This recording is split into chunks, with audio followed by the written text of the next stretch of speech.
The Glazers' controversial reign at Manchester United could finally be coming to an end, with Qatar's groundbreaking bid on the brink of transforming the club forever.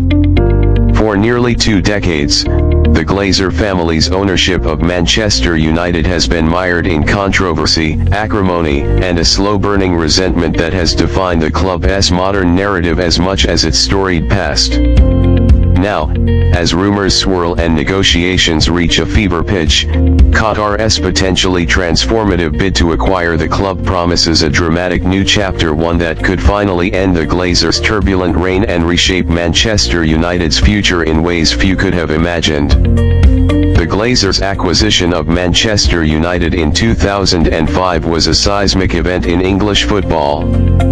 Using a leveraged buyout, they acquired control of the club by loading much of the purchase debt onto United itself, a financial maneuver deeply unpopular with fans.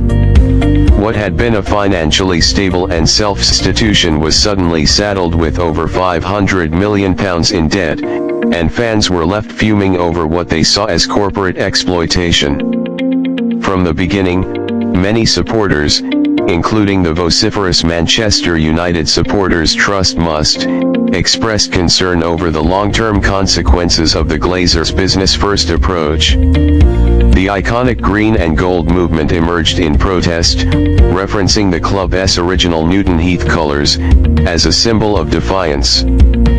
Fan campaigns, boycotts, and even the formation of breakaway club FC United of Manchester followed.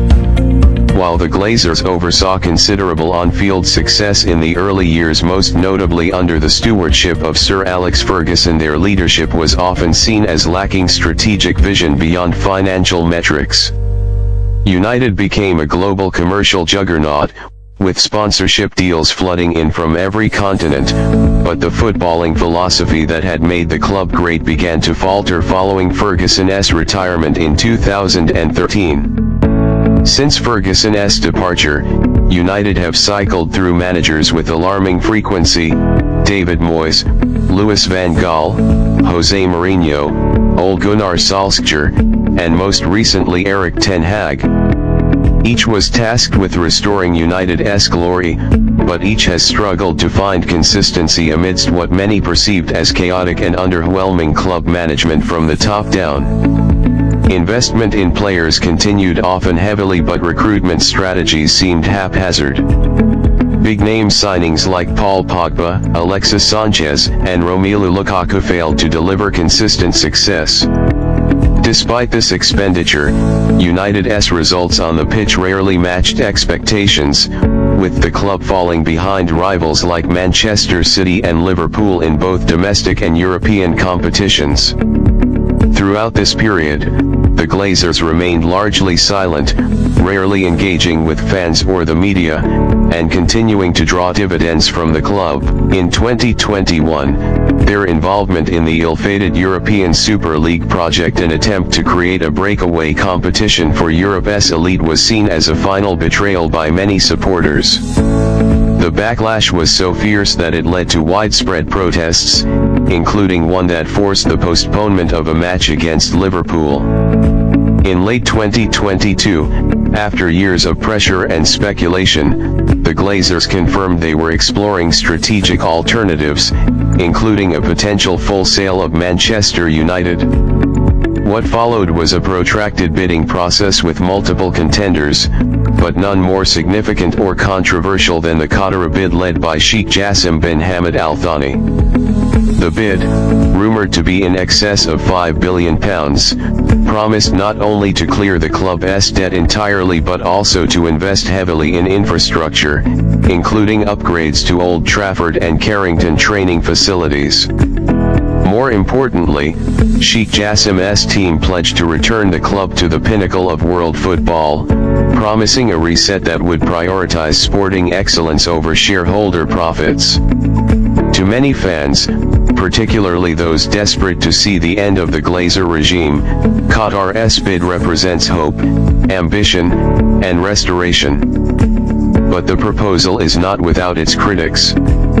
Concerns have been raised about human rights, sports washing, and the implications of state-affiliated ownership in football. Similar criticisms have followed Qatar's growing involvement in sports globally, from hosting the 2022 World Cup to investments in Paris Saint-Germain. Nonetheless, for a large section of Manchester United's global fan base, the immediate priority remains the removal of the Glazers. To them, the bid from Qatar, whether viewed as a savior or a moral conundrum, is the first real prospect of change in a generation. As of mid-2025, Qatar's bid is reportedly on the brink of completion. If finalized, it would not only be one of the most expensive takeovers in sports history but also a moment of historic transformation for Manchester United. The end of the Glazer era would be greeted with jubilation by many fans, marking the conclusion of a long, painful chapter. The club's future, under Qatari ownership, could usher in a new golden era or introduce a fresh set of challenges, depending on one's perspective. What is clear, however, is that Manchester United stands at a crossroads, and the decisions made in the coming weeks will shape its trajectory for decades. The Glazers' time at Manchester United will be remembered as one of corporate gain and footballing frustration, a period where a club steeped in tradition struggled to balance its soul with its spreadsheet. Now, with Qatar's groundbreaking bid looming, the promise of renewal feels tangible. Whether this transition heralds a renaissance or a reckoning remains to be seen, but for now, hope has returned to Old Trafford, and with it, the dream of a club finally reclaiming its rightful